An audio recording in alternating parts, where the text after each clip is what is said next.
Ibu Kepala SMK Negeri 1 Bandung, Ibu Nani Sri Iryani, yang terhormat Bapak dan Ibu pengampu pembelajaran daring sesi ketiga, Kamis 11 Maret 2020, yang kami cintai serta kami banggakan Ananda siswa-siswi SMK Negeri 1 Bandung yang sudah bergabung bersama kami di Room Webex ini.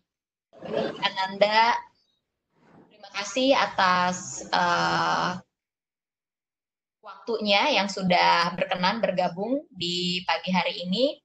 Lalu sebelum kita ke pemateri, Ibu mohon kalian yang sudah ada di room kiranya mendoakan Bapak dan Ibu guru dan Ibu Kepala SMK Negeri 1 Bandung yang setiap hari harus bertugas ke sekolah. Padahal Bapak dan Ibu guru yang lain dan Ananda alhamdulillah mendapatkan kesempatan untuk bisa bekerja dan belajar di rumah. Jadi mudah-mudahan Ibu Kepala SMKN 1 Bandung senantiasa diberikan kesehatan oleh Allah Subhanahu wa taala untuk melaksanakan tugas yang sangat mulia, dan kita semua baik Bapak dan Ibu guru maupun Ananda sekalian juga senantiasa dalam perlindungan Allah Subhanahu wa taala. Baik, tanpa berpanjang lebar lagi, kita akan sapa Ibu Nurbaiti sebagai presenter atau pemateri untuk kegiatan ini. Selamat pagi, Ibu Nurbaiti. Pagi, Assalamualaikum. Waalaikumsalam warahmatullahi wabarakatuh. Untuk mikrofon saya alihkan ke Ibu Nurbaiti. Silakan, Ibu. Assalamualaikum warahmatullahi wabarakatuh. Waalaikumsalam. Selamat pagi semuanya untuk anak-anak yang dicintai. Semoga kalian hari ini diberi kesehatan dan selalu dilindungi oleh Allah Subhanahu wa taala. Ibu kali ini akan membahas mengenai cara hidup sehat. Kemarin sudah dibawakan oleh Pak Nijan Maman mengenai mitigasi tentang virus ya, tentang mitigasi bencana virus corona ya. Sekarang Ibu mengenai cara hidup sehat atau pola hidup sehat. Kalian mungkin sudah paham apa yang dimaksud dengan pola hidup sehat.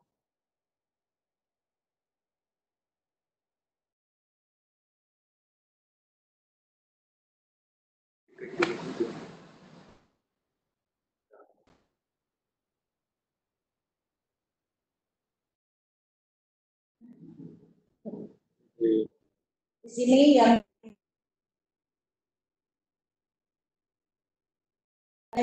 segala aspek kondisi kesehatan, mulai dari aspek makanan, minuman, nutrisi yang dikonsumsi, dan perilaku kita sehari-hari. Baik itu dalam sebuah rutinitas olahraga yang tentu akan menjaga kondisi kesehatan dan juga akan menghindarkan dari segala hal yang bisa jadi penyebab bagi tubuh kita.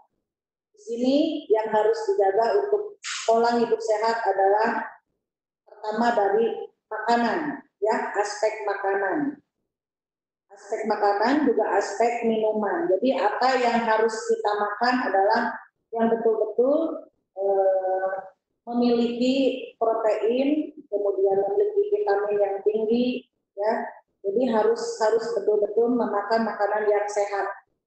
Tidak boleh memakan makanan yang siap saji, yang kira-kira tidak sehat, ya.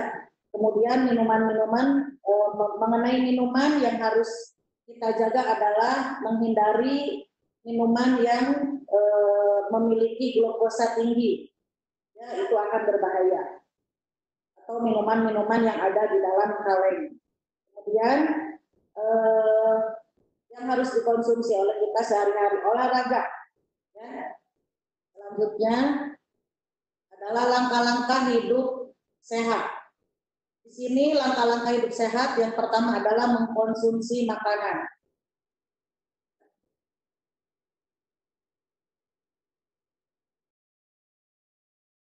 Konsumsi makanan yang memenuhi standar kesehatan adalah harus bisa memenuhi kebutuhan tubuh. Untuk itu Anda harus mengetahui tentang makanan yang dibutuhkan oleh tubuh kita. Ya, di sini yang dimaksud dengan makanan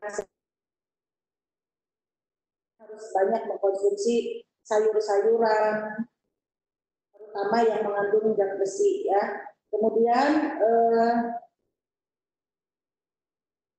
yang masuk kepada standar kesehatan. Jangan sampai istilahnya memakan makanan yang entah ya yang tidak dimasak, ya, yang istilahnya sekarang banyak di ini makan di luar yang tidak sehat. Itu lebih baik mengkonsumsi makanan yang ada di rumah, memasak sendiri. Kemudian umumnya banyak yang belum memperhatikan masalah ini, bahkan banyak makanan yang sebenarnya sangat berbahaya bagi kesehatan.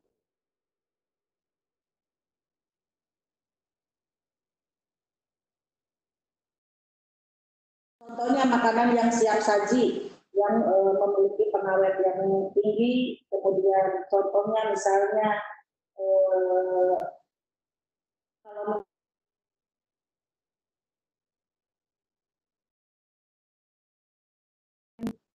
apa namanya siap saji itu misalnya pengen cepet, itu adalah contohnya nugget, sosis, itu biasanya yang sering dikonsumsi anak-anak yang siap saji ya. Kemudian Indomie, itu sebetulnya boleh, tapi yang tidak boleh itu yang berlebihan. Ya, yang tidak boleh itu adalah yang memakan yang berlebihan. Contohnya harus kalau misalnya kita memakan Indomie atau yang lainnya, kita harus ada jeda waktu, misalnya 1 minggu 1 kali, atau misalnya 2 minggu 1 kali. Itu harus dibatasi, tidak boleh setiap hari memakan makanan yang mengandung pengawet. Apalagi kalau misalnya sehari 3 kali, ya, 1 kalinya satu kali makan 2 porsi, itu bukan ibu ya. Selanjutnya, langkah-langkah hidup sehat. Yang pertama adalah olahraga. Ini adalah hal yang sangat penting, tapi kadang-kadang kita melewatkan ya kesempatan ini. Padahal kita olahraga itu tidak harus selalu lari, tidak harus selalu capek dan sebagainya. Ada olahraga yang kira-kira istilahnya tidak yang ringan-ringan, misalnya jalan santai, kemudian berolahraga dengan bermain ya, berolahraga dengan bermain itu bisa. Kemudian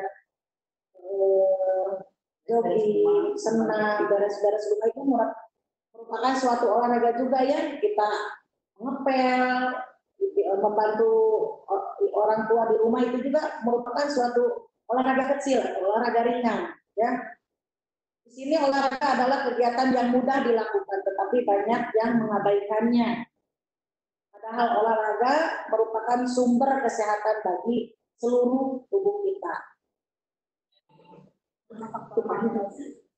Biasanya kalau yang tidak melakukan olahraga adalah orang-orang atau anak-anak yang mempunyai faktor M, yaitu faktor malas yang sulit diabaikan. Ya, olahraga yang teratur memberikan banyak manfaat bagi kesehatan tubuh, seperti akan lebih giat menurunkan tekanan darah tinggi, kemudian menguatkan tulang-tulang, meningkatkan HDL, kolesterol yang baik, mencegah kencing manis, menurunkan resiko kanker, mengurangi stres dan depresi, dan juga memberikan kebugaran.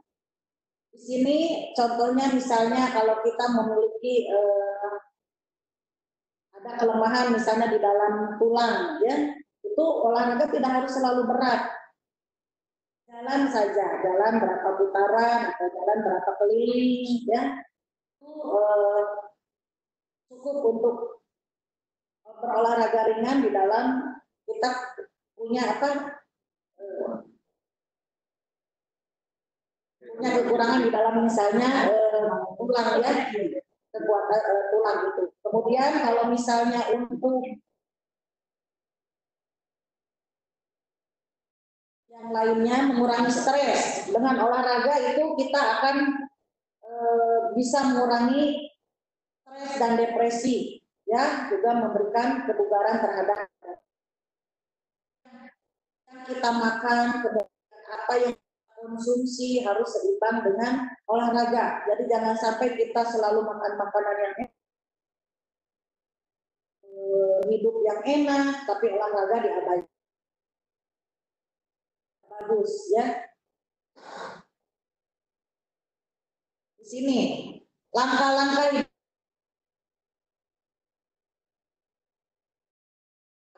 kemudian yang selanjutnya adalah istirahat yang cukup. Istirahat yang cukup akan memberikan bagi tubuh kita yang letih untuk memulihkan diri dan memberikan untuk mengembalikan tenaga yang telah dipakai.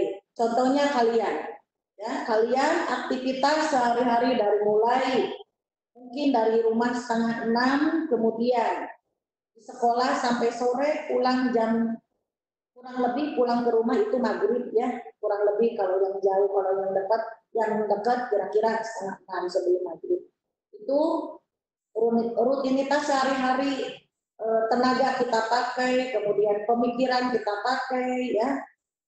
Kita harus memberikan istirahat terutama terhadap otak kita, terhadap badan kita ya, itu harus betul-betul memiliki pola hidup yang sehat, itu istirahat yang cukup. Jangan sampai gini,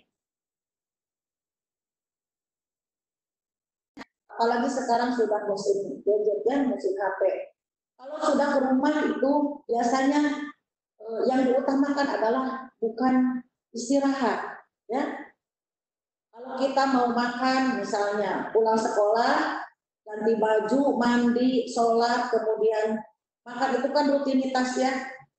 Biasanya anak-anak sekarang pas dengan gadget ini, begitu pulang ke rumah itu harusnya badan untuk istirahat malah main. Ada yang main, ada yang chatting, bahkan misalnya gini, malam dibikin siang, dibikin malam, itu yang berbahaya terhadap tubuh kita. Jadi kita harus seimbang, apa yang energi yang kita keluarkan itu harus betul-betul seimbang dengan istirahat yang cukup. Selanjutnya,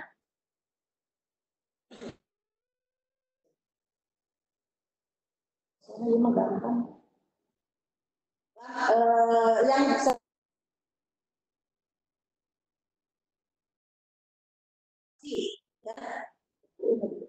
bagi yang tinggal di kota besar, tinggal di daerah yang terbebas dari polusi, hampir tidak mungkin.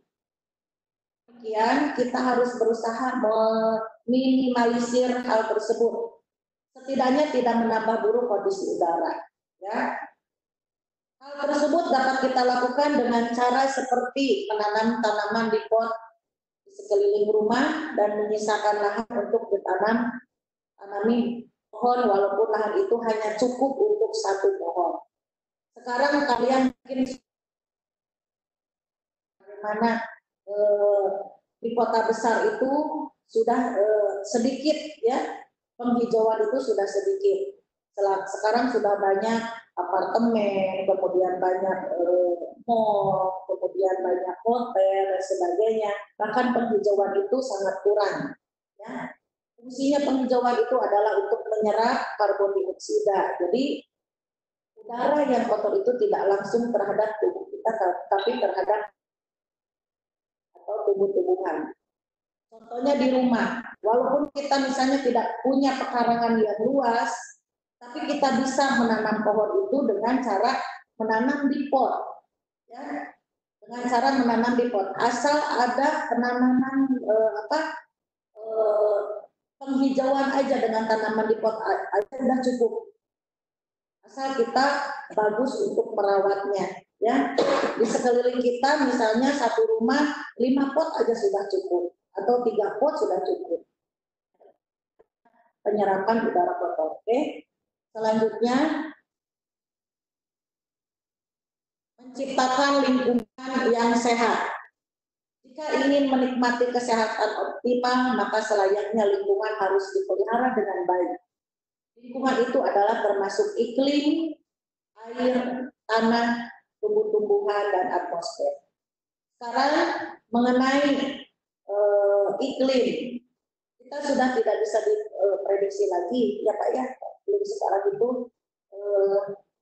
kadang-kadang tidak bisa ditentukan. Kemudian air. Nah, kita perlu air yang bersih.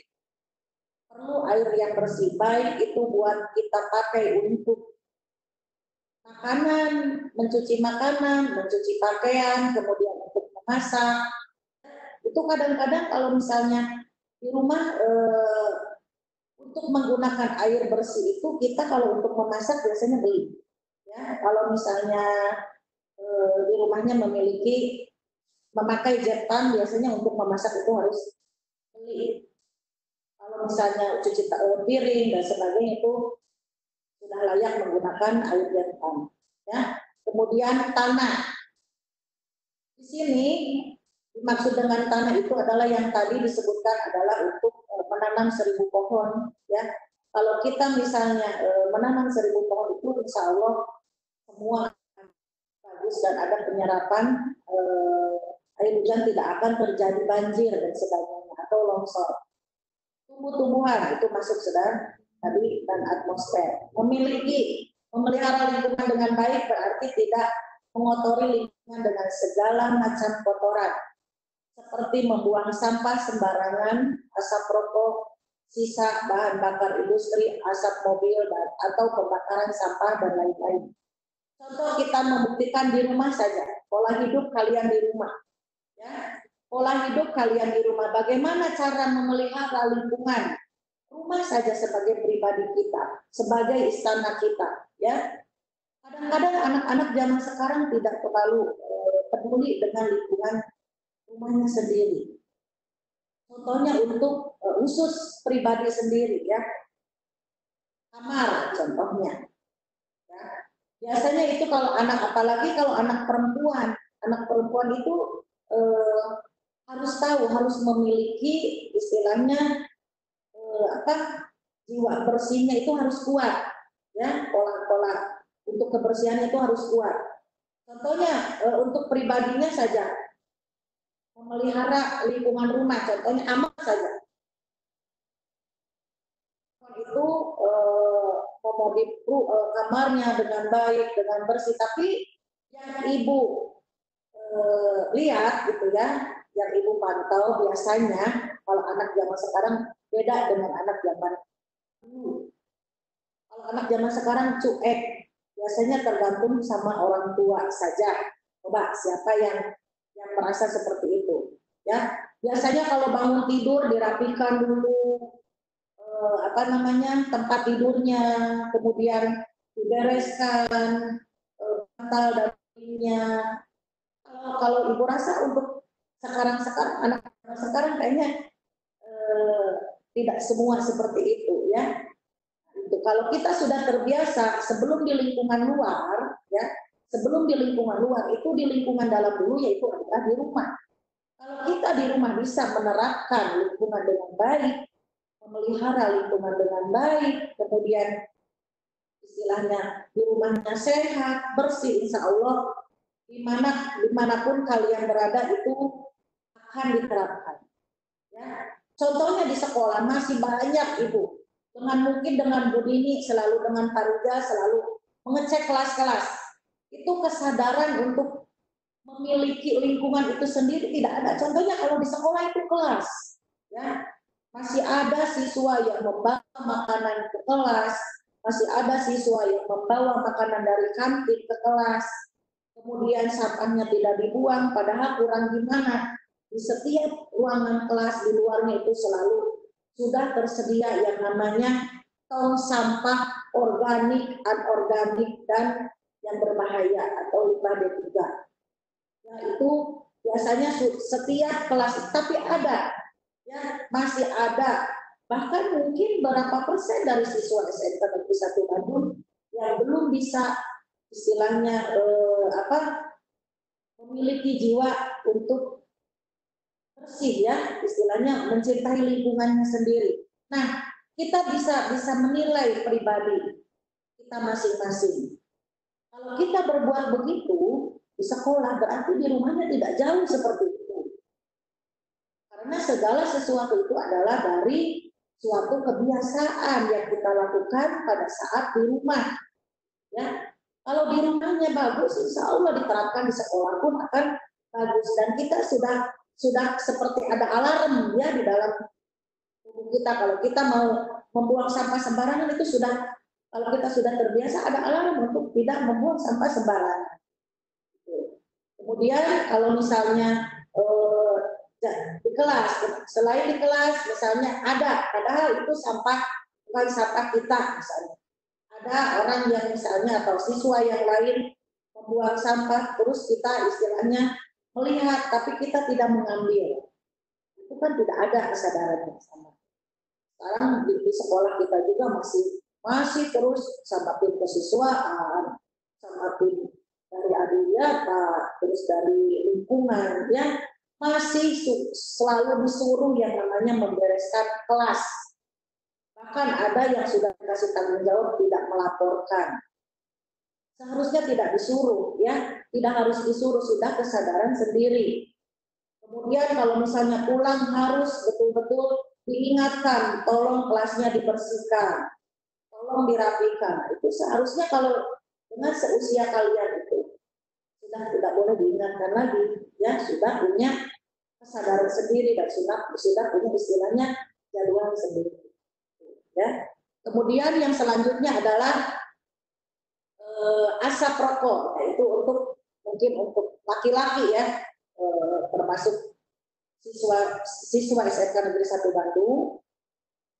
Ibu mohon jangan sampai istilahnya terkena oleh rokok ya. Karena rokok itu berbahaya sekali, apalagi kalau misalnya kita justru yang berbahaya yang pasif ya. Yang pasif yang menghirup asap rokok itu berbahaya sekali. Kemudian sisa bahan bakar industri, ya, ini sudah pernah dijelaskan di dalam IPA juga. Asap dari mobil atau pembakaran sampah itu akan mengganggu pernapasan, ya, atau bisa mengakibatkan ispa, infeksi saluran pernapasan. Ibu mohon izin dulu untuk minum ya. Nah, gitu dah.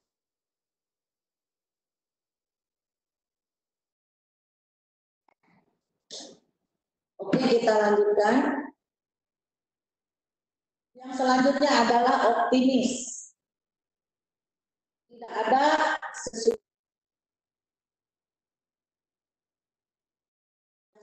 optimis.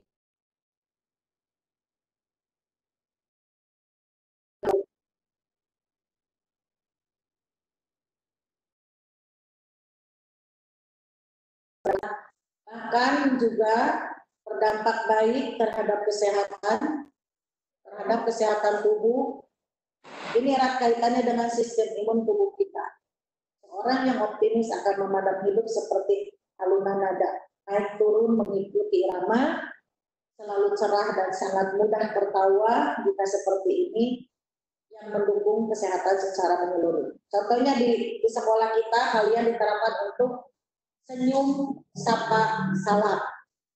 Ya, di sini kalau misalnya kalian mempunyai, kalau kita misalnya optimis itu insya Allah segala hal yang keluar dari pikiran kita adalah positif.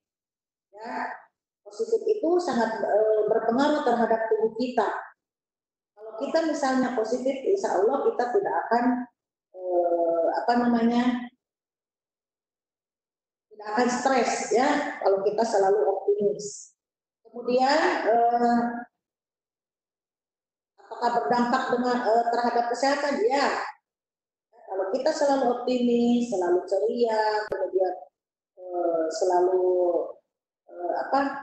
positif, itu akan ke diri kitanya juga akan terbawa enjoy ya, akan terbawa enjoy, kemudian tidak kayak misalnya kalau misalnya ada siswa misalnya gini, dari mulai datang cemberut ya, tekuk mukanya. Nah, itu kan kita tidak tahu karena ada apa, misalnya seperti itu.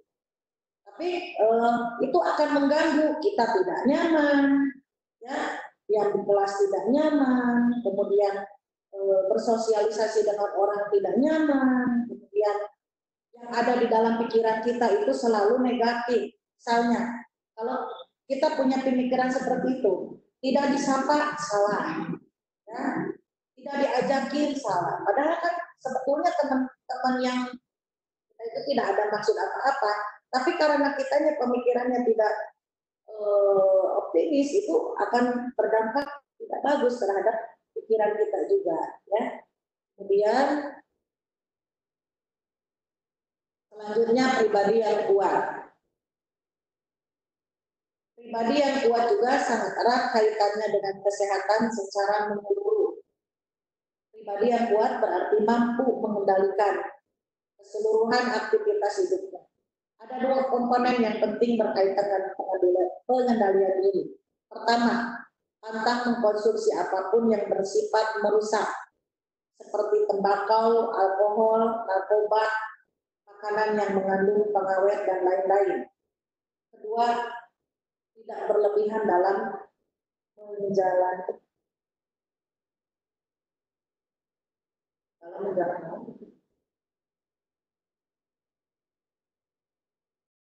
di sini mengkonsumsi seperti tembakau yang tadi sudah, contohnya merokok, ya, itu tembakau itu contohnya kita ganja. Ya, merokok, ganja, ya, apalagi remaja-remaja sekarang kalau tidak betul-betul dipantau oleh orang tuanya, sebetulnya kalau berkonsum itu kalau larinya ke sana itu sangat licik, ya. Harusnya larinya ke hal-hal yang positif, bukan ke hal-hal yang negatif. Banyak misalnya dari keluarga-keluarga yang ini, tapi kalau menurut Ibu justru kalau misalnya disalurkannya terhadap yang negatif itu justru sangat tidak ini, ya, tidak etis, harusnya ke hal-hal yang positif. Kemudian alkohol. Sampai Ibu pernah, ya, anak-anak melihat suatu video anak-anak SMP kalau tidak salah masih memakai seragam, ya, itu kumpul dengan teman-temannya, mungkin menurut beliau itu kerja kelompok. Pada saat kerja kelompok, ya, itu ada yang minum alkohol, kemudian merokok bersama, ya, alhamdulillah jangan sampai semua itu terkena oleh anak-anak Ibu di sini, SMK Negeri 1 Bandung. Yang selanjutnya adalah narkoba. Narkoba ini sangat luar biasa sekarang, ya, penyebarannya justru bukan lagi ke orang-orang yang dewasa, tapi terhadap anak-anak. Terhadap anak-anak, biasanya anak-anak yang labil, ya, anak-anak yang labil. Kemudian makanan yang mengandung pengawet tadi sudah disebutkan, ya, yang siap saji, atau minuman kaleng dan sebagainya.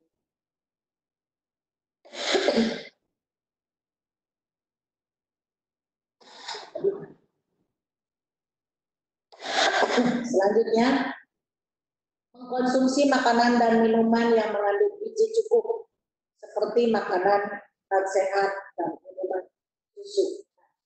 Ini di sini yang tadi sudah diuraikan oleh Ibu dari pertama, yaitu yang mengenai contoh perilaku sehat, yaitu olahraga, kemudian lingkungan bersih, itu juga bisa berhubungan dengan yang sekarang lagi semarak, ya, penyakit corona itu adalah sama istilahnya perilaku sehat itu untuk menghindari terjadinya penyakit tersebut. Ya, selanjutnya melakukan aktivitas fisik. Yang Ibu bahas dulu yang mengkonsumsi makanan.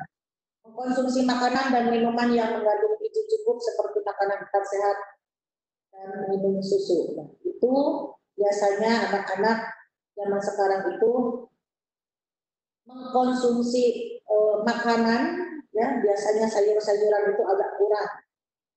Ibu lihat itu agak kurang, ya, masih biasa mengkonsumsi makanan misalnya makanannya yang kering-kering, ya, tidak ada sayurannya, tidak ada hijau-hijauannya, itu tidak selalu makan sayur, tapi kan sayuran itu juga tidak harus apa istilahnya menggunakan kuah, tapi bisa ditumis dan sebagainya. Kemudian minuman yang lebih sehat adalah minuman air putih seperti ini. Ya, selalu membawa minum air putih kemana-mana itu akan lebih sehat. Dan air putih ini akan istilahnya yang ada penyakit di dalam tubuh kita itu insya Allah terbawa ya sedikit-sedikit oleh kalau kita sering minum. Kemudian yang dimaksud dengan 4 sehat 5 sempurna itu yang mengandung protein ya, misalnya ada lauk pauknya, ada misalnya telurnya, kemudian sayur-sayurannya, kemudian buah-buahannya itu sudah lengkap ya, tempe, tahu dan sebagainya.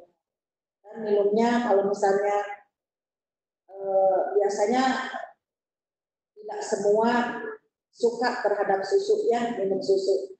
Tapi sekarang susu itu udah berbagai macam merek ya.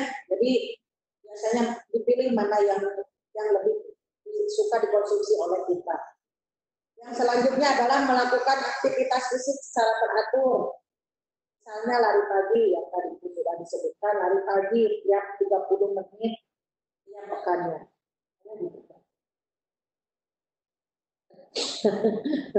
Ya, justru ini yang terlihat mudah tapi sulit gitu ya.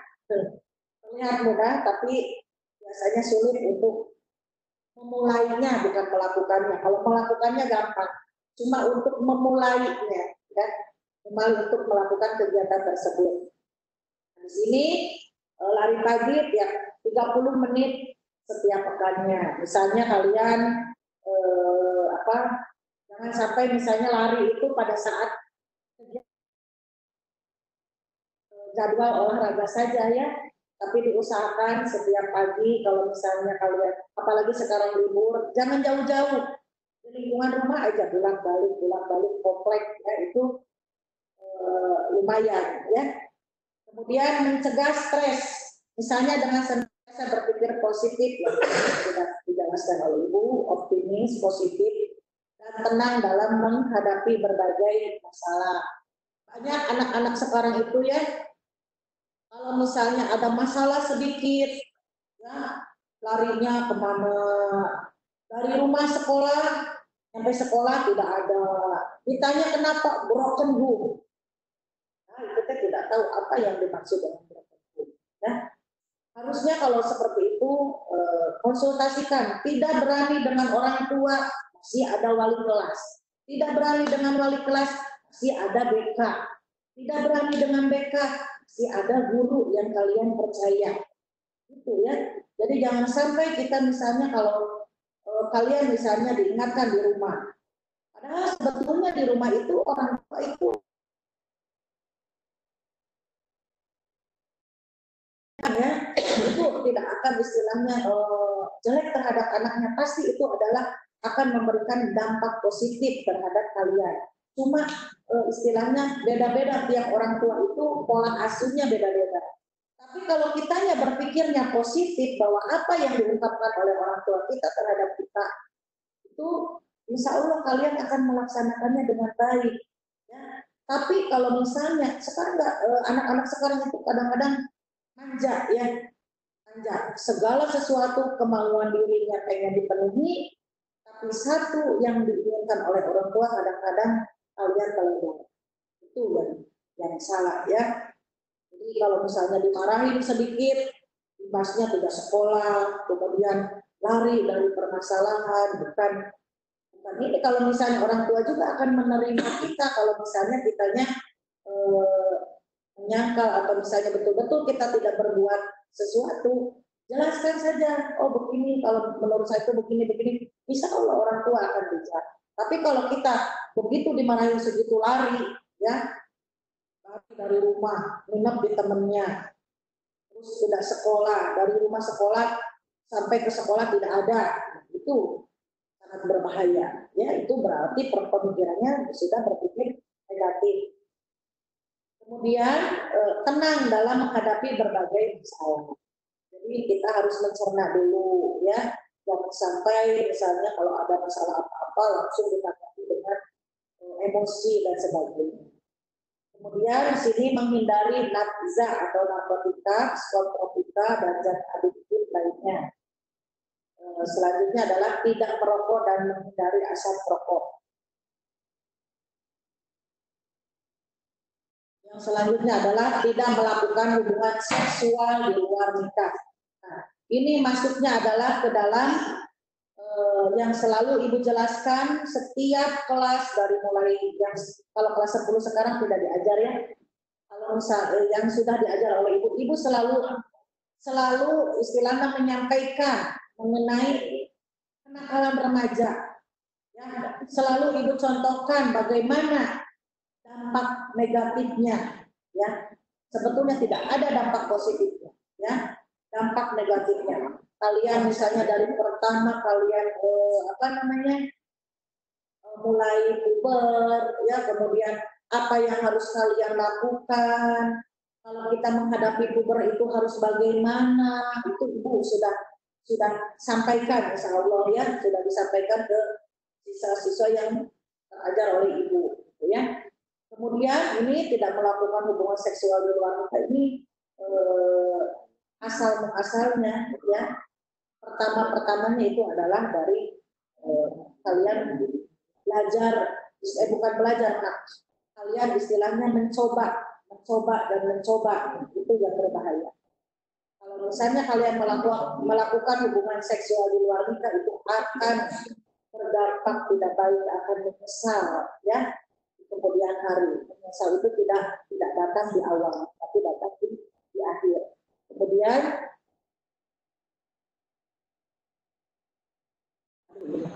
waktu ini gue banget.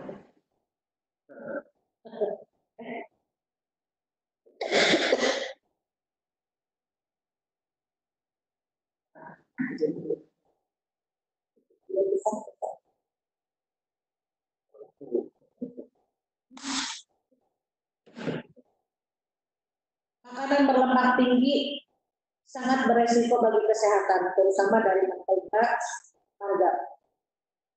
margarin santan dan dari lemak hewan. Lebih baik Anda mendapatkannya dari kacang-kacangan atau biji-bijian. Jeruan, otak, kulit ayam, dan kuning telur sebaiknya dihindari. Sebaiknya sebagai sumber protein, Anda memilih susu rendah lemak, yogurt, kemudian susu kedelai, ikan, dan putih telur. Tetapi jika Anda menyukai daging, pilihlah daging yang tanpa lemak. Nah, di sini makanan yang berlemak itu sangat riskan ya terhadap atau berisiko tinggi terhadap kesehatan, terutama terhadap kolesterol, kemudian hipertensi, ya, kemudian bisa ke hipertensi dan kolesterol. Ya, kemudian selanjutnya bahan makanan yang mengandung pengawet sebaiknya dihindari. Makanan yang mengandung pengawet dalam jangka panjang dan memicu kanker. Ini Ibu sudah jelaskan juga pada saat pembelajaran di IPA ini, makanan yang harus dihindari yang akan memicu penyakit kanker, ya, itu adalah bahan-bahan yang berpengawet tinggi. Misalnya makanan-makanan yang di kaleng juga itu kan pengawetnya tinggi, ya. Kemudian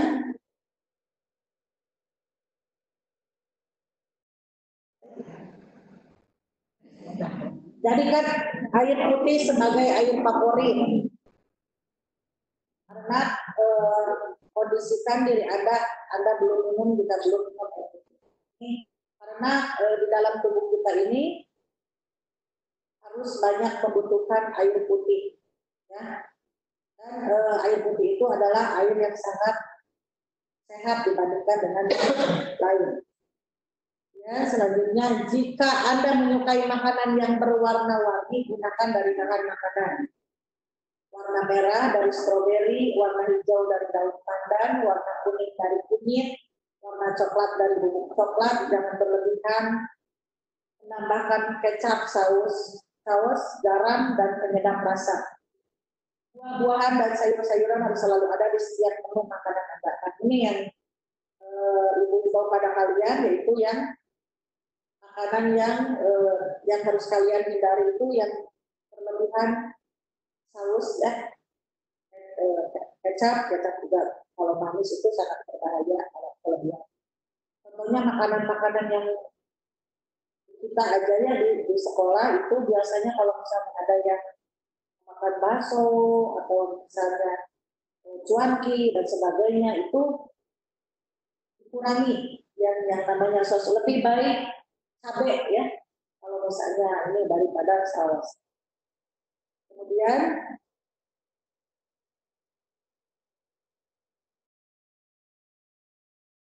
manfaat pola hidup sehat. Di sini manfaat pola hidup sehat adalah umur yang panjang, menghindari diri dari penyakit, dapat menjaga fungsi tubuh, ya, tidur pulas dan nyaman, tampil lebih baik. Nah, di sini maksud umur yang panjang itu, kalau umur kan istilahnya yang diinginkan oleh Allah, tapi kita apa salahnya menjaga, lebih baik kita mencegah daripada kita mengobati, ya, menghindari diri dari penyakit, udah jelas ya, dan menjaga fungsi tubuh yang tadi sudah disebutkan, apa saja yang berbahaya terhadap tubuh kita. Kemudian dapat berpikir lebih positif dan berpikir sehat. Nah, mungkin itu saja ya yang dapat Ibu sampaikan materi hari ini. Terima kasih anak-anak sudah menyimak dengan baik. Anda silakan kalau ada yang mau. Bu Dini, saya kembalikan kepada Bu Dini.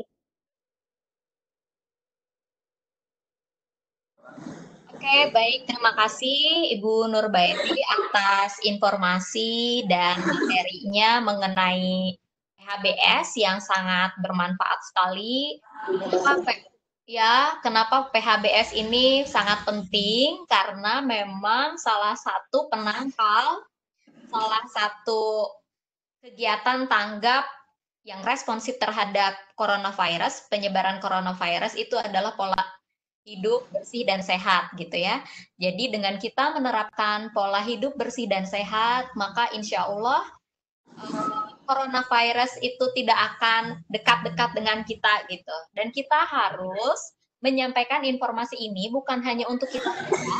Jadi Ananda yang sudah 2 kali sehari mandi misalnya, sekarang juga Pak Rizal sudah 2 kali sehari mandinya, tidak 2 hari sekali lagi, dikarenakan ada wabah coronavirus.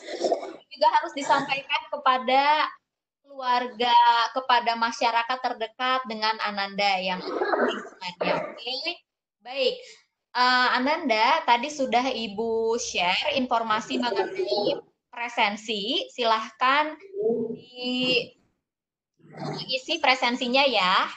Oke, silahkan isi presensinya. Itu yang pertama. Yang kedua, sampai saat ini untuk penugasan baru ada 1. Ya, jadi informasinya tolong disampaikan kepada rekan-rekan yang tidak bisa mengikuti pembelajaran daring sampai dengan saat ini dikarenakan kendala teknis, misalnya handphonenya tidak support atau tidak memiliki kuota, tidak apa-apa ya. Jadi asal kalau bisa tugasnya di submit, Tolong informasi dari mana saja, dari televisi, dari radio, dari koran, dari mana saja, informasi bisa tidak berbatas. Silahkan dikerjakan tugasnya mengenai pengenalan virus corona untuk tugas yang pertama. Tugas yang kedua dari panjang kemarin tidak ada. Nah, mungkin disatukan dengan tugas selanjutnya. Ibu akan koordinasi dulu dengan Bapak Guru, Bapak dan Ibu mampu. Mohon Ananda yang tidak hadir, tolong diinformasikan kepada temannya yang tidak hadir 3 hari ini agar mengerjakan tugas. Pak Rizal, mohon Google Form-nya agar dibuka ya, sampai batas waktu yang nanti disepakati dengan siswa-siswi SMKN 1 Bandung, supaya yang mengerjakan tugas bisa lebih banyak. Dengan mengerjakan tugas, bukan hanya mengerjakan tugasnya, tetapi outputnya adalah pemahaman Ananda mengenai COVID-19. Karena seperti instruksi dari Bapak Gubernur, Ananda adalah duta kesehatan sekolah, duta kesehatan masyarakat gitu. Jadi dengan mengerjakan tugas, kami berharap Ananda memahami mengenai COVID-19, bagaimana penyebarannya, bagaimana pencegahan dan penanganannya, apa yang dimaksud dengan PHBS, dan social distancing. Seperti itu. Jadi mohon kerjasamanya untuk semua, terutama KM dari kelas yang hadir di pembelajaran online hari ini. Oke, semuanya kita buka session tanya jawab.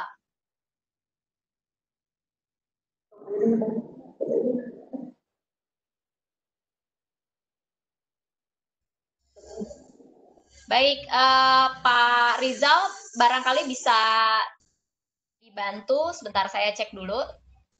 Oh, ini ada yang nanya, Bu. Anda yang ingin bertanya silahkan ya, bisa chatting saja. Sebetulnya bisa raise hand lalu dibuka, tetapi harus standby. Jangan sampai nanti dipanggil tapi tidak ada di lokasi ya. Oke, silakan Pak Rizal, mungkin bisa dibacakan untuk Bu Nurbayati. Saya melihat absensi dulu ya. Ini ada pertanyaan, katanya dari Nabila Helena, Bu. Silakan. Bertanya, Ibu Bapak, untuk menerapkan pola hidup sehat, tentunya dimulai dari hal kecil, seperti mencuci tangan. Tetapi saat ini, mohon maaf, sekolah belum memadai untuk memberikan sabun cuci tangan pada setiap wastafel. Lalu apakah disarankan untuk siswa membawa sanitizer atau sabun sendiri? Dijawab Ibu. Sebetulnya untuk sabun cair sekolah sudah menyiapkan ya, ada nanti dipasang di setiap wastafel masing-masing, di setiap tidak salah di dekat kelas ya, itu udah ada. Kalau misalnya yang untuk sanitizer, itu boleh bawa dari. Lebih bagus. Kalau misalnya kita punya ini mau biar di ini mau bawa dari rumah.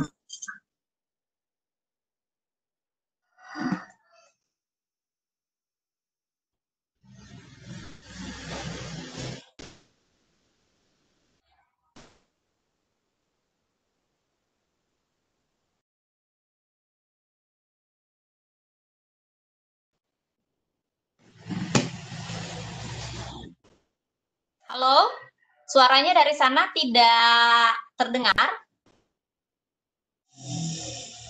Cek sound, cek sound.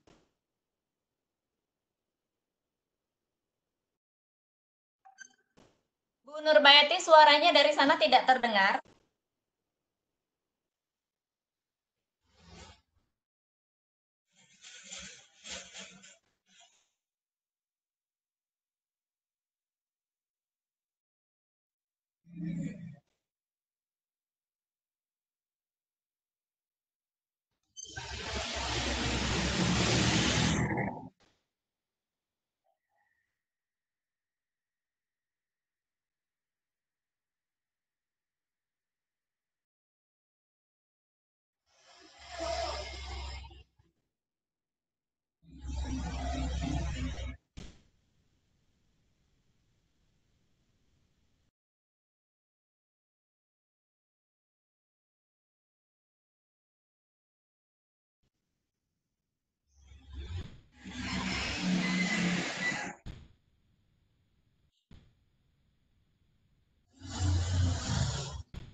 Halo.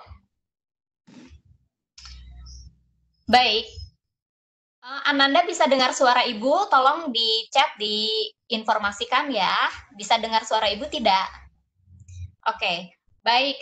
Mungkin ada gangguan dengan Ibu Nurbaiti. Oke, kita cek dulu ya.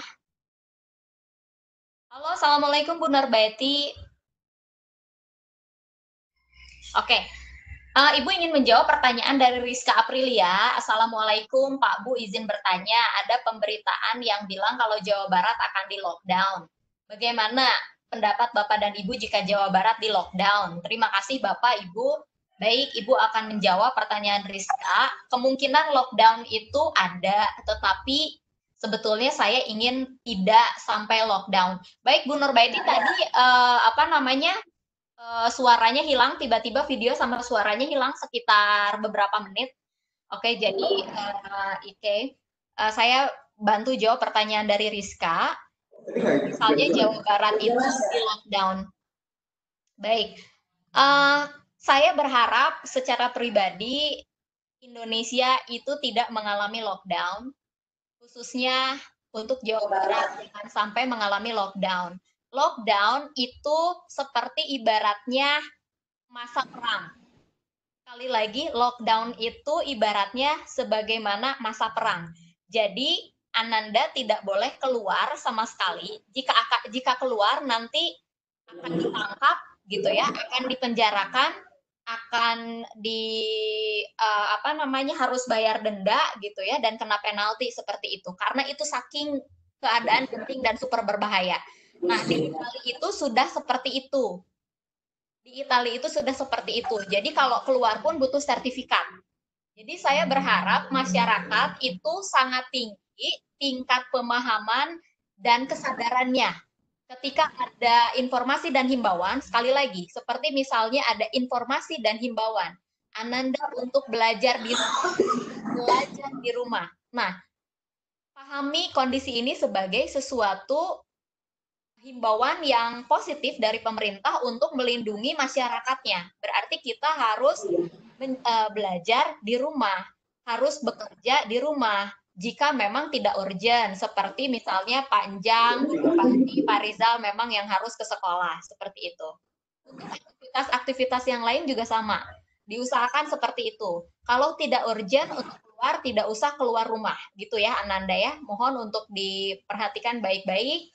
Kalau misalnya tidak urgent, belajar di rumah, beraktivitas di rumah gitu. Saya juga menekankan ini kepada adik-adik saya, kepada keponakan saya yang memang sekarang libur gitu, seperti itu. Jadi semuanya dalam keadaan aman. Lockdown itu diberlakukan apabila tren dari penyebaran virus corona atau COVID-19 itu sangat tinggi. Jadi lockdown itu pasti akan diberlakukan kalau penyebaran virus sudah sangat tinggi gitu. Jadi kita berusaha bersama-sama dengan pemahaman, dengan kesadaran kita, kalau apa yang dilakukan oleh pemerintah itu untuk melindungi masyarakatnya. Gitu. Supaya tidak diberlakukan lockdown. Karena lockdown itu, honestly, saya bisa bilang seperti masa perang. Gitu ya. Terima kasih, silakan mungkin Pak Rizal bisa dibacakan untuk dibantu menjawab pertanyaan. Pertanyaan selanjutnya dari siapa ini? Dari An ya. Gimana Bu kalau kita udah mencoba upaya hidup sehat, tapi orang-orang sekitar kita nggak peduli, nggak peduli gitu katanya. Nah, ini yang paling penting gitu ya. Upaya hidup sehat itu yang paling penting itu dari diri masing-masing pribadi masyarakat. Berangkat dari diri sendiri. Ketika orang di sekitar kita dia tidak mau, kita jangan concern ke tetangga kita yang nggak mau, tapi kita berikan contoh pola hidup sehat itu seperti apa, manfaatnya seperti apa. Kita tunjukkan manfaatnya gitu. Mungkin suatu saat dia akan melihat bagaimana impact dari apa yang sudah kita lakukan, yaitu hidup sehat gitu. Nah, ketika dia sudah melihat hasil nyata dari apa yang sudah kita lakukan, mungkin akan sudah sendiri. Pertanyaan tambahan saja. Mungkin itu ya. Kita lanjut ke pertanyaan selanjutnya. Dari Bu Dini ada tambahan? Enggak, silakan dilanjut saja. Silakan. Pertanyaan selanjutnya dari Dita Sirahayu. Izin bertanya Bapak Ibu, kalau setelah berolahraga suka pegal-pegal, nah bagaimana menanganinya dan mengapa bisa pegal-pegal? Nah justru pegal-pegal itu bagus ketika olahraga karena apa? Asam laktat dalam tubuh itu apa ya? Asam laktatnya itu keluar gitu dan menumpuk. Nah itu justru akibat dari olahraga yang kita lakukan agar asam laktat itu apa ya? Terurai gitu, terkeluar gitu. Wajar ketika kita selesai olahraga kemudian pegal-pegal. Nah, ketika pegal-pegal itu justru yang harus kita lakukan adalah pendinginan, pelemasan, dan kita membiarkan badan kita rileks sebentar gitu. Justru itu normal ya. Nah, oke, kita lanjutkan. Dan mungkin juga karena jarang olahraga, asam laktatnya sudah numpuk, makanya kita bakal pegal-pegal banget. Nah, biar nggak pegal-pegal harus rajin olahraga, harus teratur. Bagaimana supaya tidak bosan dengan hanya memakan makanan sehat? Nah, ini yang tidak sesuai dengan persepsi. Emang makanan sehat itu tidak enak? Kita harus merubah persepsi makanan sehat itu tidak enak. Jangan membayangkan makanan sehat itu yang tidak enak. Banyak makanan di dunia ini yang sehat dan juga enak. Ya. Ini masalah persepsi saja. Selanjutnya dari Herlina. Bismillah Ibu, mau tanya, kalau daging tanpa lemak tuh seperti apa? Bisa diberikan contoh selebihnya? Terima kasih. Kalau daging tanpa lemak itu ya. Oke. Kalau daging tanpa lemak itu mungkin ya kalau kita beli sate dagingnya saja nggak pakai gaji. Nah itu contoh kecil ya, contoh kecil. Lemak itu yang sirloin dalam yang sirloin ya seperti itu. Kalau dagingnya dagingnya hanya serat-seratnya saja gitu. Di sana tergantung banyak proteinnya di sana ya. Kalau di lemak itu ya banyaknya lemak gitu ya. Nah, itu tidak baik untuk kurang bagus. Nah, di bakso biasanya banyak yang suka minta apa? Cream wheel itu nggak baik sebetulnya karena itu lemak. Lewet ya. Nggak baiknya. Oke. Berikutnya, maaf Pak Bu, jika kita memiliki imun yang baik, apakah akan terkena virus corona? Jika iya, apakah virus itu akan bertahan atau hilang sendirinya karena imun kita baik? Ini saya coba jawab ya Bu. Apakah imun kita baik akan bisa menangkal virus? Bisa jadi. Ketika imun kita baik, ketika kondisi tubuh kita baik, rasanya akan susah bagi virus untuk masuk ke dalam tubuh kita. Tetapi jika virus itu sudah masuk ke dalam tubuh kita, imun kita itu akan menyesuaikan. Makanya ketika 14 hari virus masuk, imun kita tuh bekerja gitu ya. Kemudian kenapa? Sebenarnya yang saya baca dari literatur yang sudah saya baca, virus itu tidak bisa mati, dia itu bisa paralyzed, Pak, istilahnya apa ya? Tidur gitu. Itu tuh karena apa? Karena imun kita bekerja dengan baik. Imun kita itu bisa bertransformasi jadi sesuatu hal yang lebih kuat gitu. Nah, ketika imun kita sudah jadi kuat, bisa menangkal virus dan si imun kita sudah mengetahui antibodi terhadap suatu virus, maka kita akan kebal terhadap virus tersebut. Dan ingat, virus pun dia bertransformasi. Bagaimana si imun itu akan dicari celahnya, kapan dia bisa selamat lagi. Dan sekali lagi, kita harus jaga imunitas kita dengan pola hidup bersih dan sehat, dan pola makan dan pola olahraga. Selanjutnya, izin bertanya Bu, bagaimana tanggapan Ibu Bapak terhadap pernyataan bahwa di Indonesia itu tingkat kematian karena COVID-19 sangat tinggi di antara negara-negara? Betul ya, betul, karena sangat tinggi. Mungkin dari Bu Didi ada tambahan Bu? Oke, terima kasih Pak Rizal, kita lihat ya seberapa tinggi Indonesia, tinggi gini ya, kita lihat tren yang ada di dunia seperti apa, kita cek dulu, saya akan mohon untuk presenternya dialihkan dulu ya, sebentar. Oke, terima kasih. Oke, kita lihat ya, Ananda sekalian. Oke, kita lihat di sini, apakah Indonesia itu terbilang tinggi? Nah, kita harus melihat tren dari penyebaran coronavirus yang ada di dunia. Jadi di sini sudah tercatat ada 214.894 yang terkonfirmasi dan terlaporkan. Ingat, yang terkonfirmasi dan terlaporkan. Dan ada 8.732 orang yang meninggal dunia.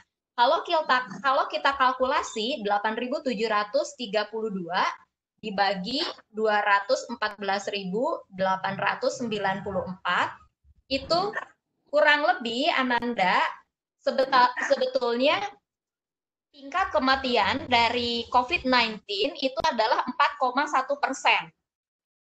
4,1%. Nah, kita harus lihat yang ada di Indonesia misalnya.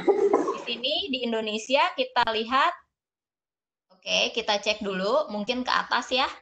Kita sudah ada di 170-an kemarin. Kita lihat hari ini. Oke, Indonesia kemarin 170 ya.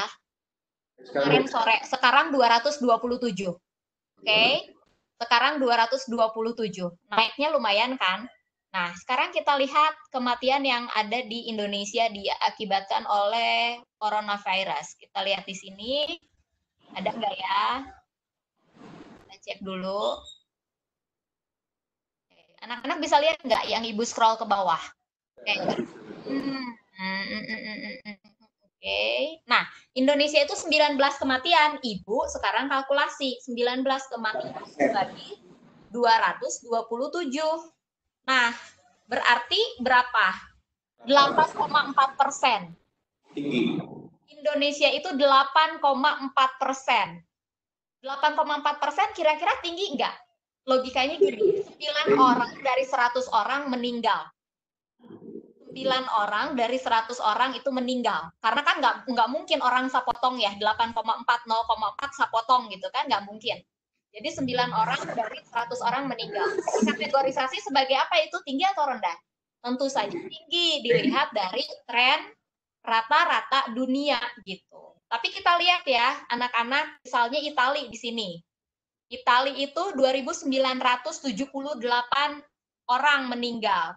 Sementara yang terkena itu 35.713. Kemarin, ingat ya, dilihat 31.000 loh. Sekarang udah 35.713. Per hari berapa? Per hari ya, 4.713. Berarti sangat luar biasa, banyak sekali ya. Oke, kita cek 35.713. Di Italia juga sama, tingkat kematiannya 8,4%, sama dengan Indonesia. Berarti Indonesia dengan Italia sama-sama tinggi tingkat kematiannya. Gitu, anak-anak ya. Jadi demikian, mungkin pertanyaannya terjawab, Pak Rizal? Terjawab, cukup. Betul. Oke, silahkan dilanjutkan. Barangkali ada yang ingin bertanya lagi, silahkan Pak Rizal. Izin bertanya Pak Bu, bagaimana tanggapan Ibu Bapak terhadap, ini udah terjawab. Assalamualaikum Ibu Bapak, izin bertanya, apa akibat bagi kesehatan dari sering mengkonsumsi makanan yang masih mentah atau setengah matang? Mungkin Ibu bisa jawab. Kalau yang matang ya? Ya, mentah atau setengah matang. Ibu jelaskan kalau yang mentah itu biasanya mentah dengan penyakit kanker, ya. Kanker. Jadi kalau misalnya mau ini makanan harus betul-betul yang sudah matang, jangan sampai yang mentah. Saya menambahkan sedikit gitu ya. Makanan yang masih mentah atau setengah matang, di konteks di sini mungkin lebih baik kita menjaganya seperti apa, karena menurut literatur yang saya baca, bakteri dan virus itu bisa mati ketika di suhu tinggi. Biasanya suhu 100 ke atas gitu ya.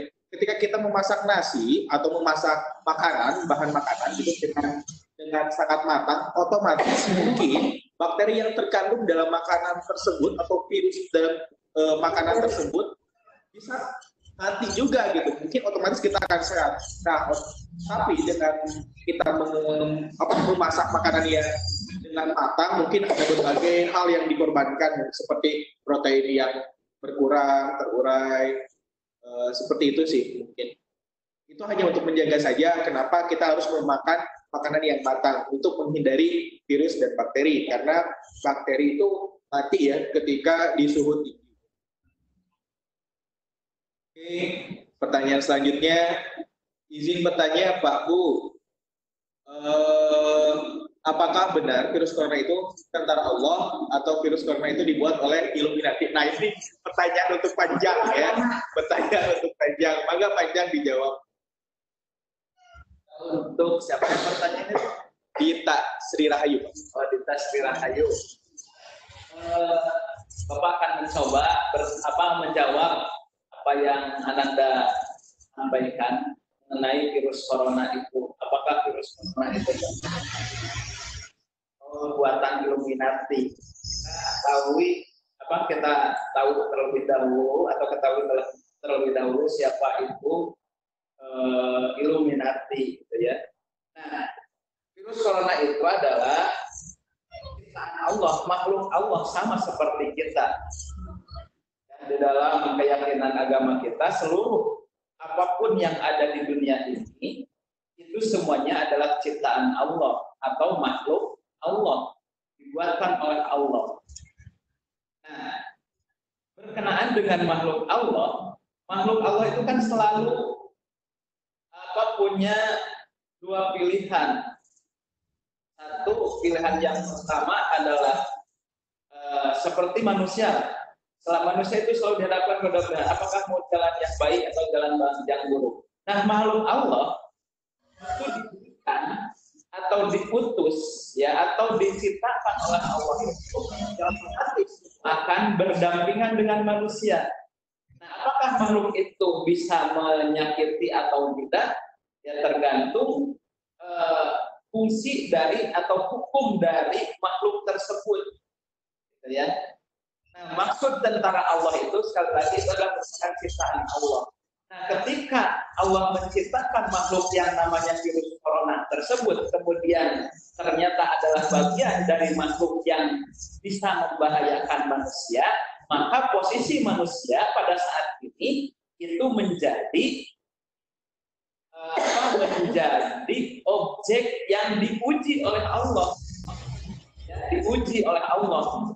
Nah, ketika Allah mengirimkan sebuah virus dan menjadi sebuah ujian bagi manusia, atau kalau sudah tertimpa kepada manusia itu menjadi sebuah wabah, maka itu adalah bagian dari musibah. Bagaimana sikap kita menghadapi musibah dan ujian itu? Nah, dalam bahasa agama kan seperti itu, ada ujian, ada musibah, ada fitnah. Ya. Nah, ketiga unsur ini yang sama-sama harus akan manusia kita sebagai makhluk Allah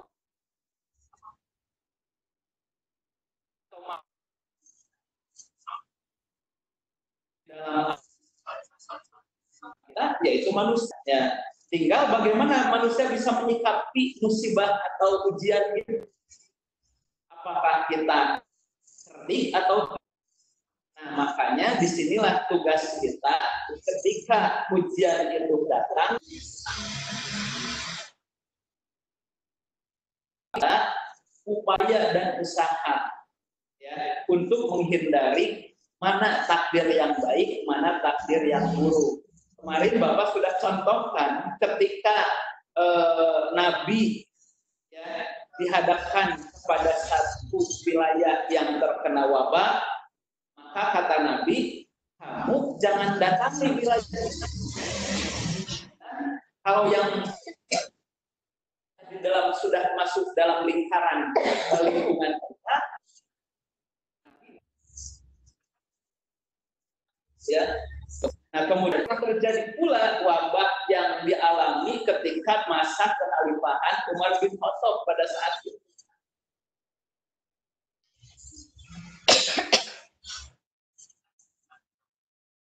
Negeri namanya Syam, ya. Kalau sekarang itu Syam itu Syria. Suriah. Nah, Umar bin Khattab untuk melakukan kunjungan lah. Kalau sekarang mungkin dikatakan untuk mengunjungi satu wilayah. Ternyata wilayah Syam itu sedang terjangkiti yang namanya wabah kolera mungkin ya kalau dulu.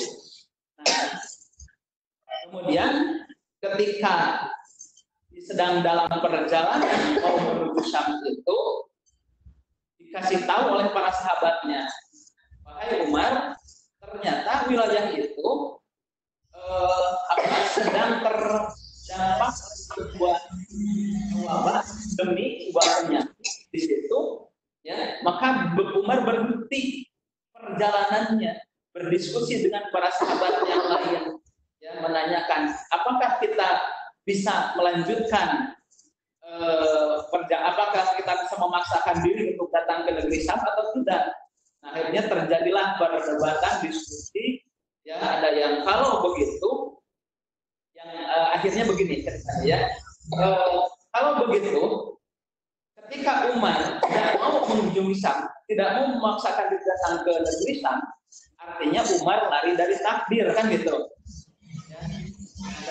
Umar jawab oleh Umar, kita justru akan menghindari takdir yang buruk untuk berpindah kepada takdir yang baik.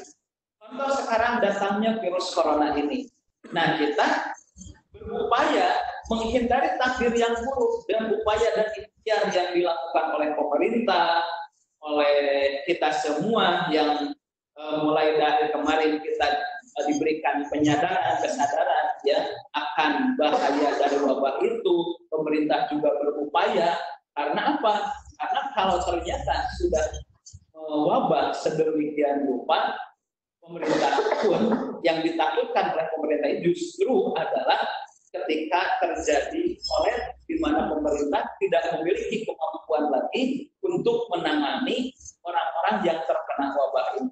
Nah, dengan program atau dengan isolasi lah istilahnya sekarang itu ya, social distance yang dilakukan sekarang ini, itu merupakan bagian dari upaya ikhtiar ya supaya takdir buruk itu tertekan gitu ya.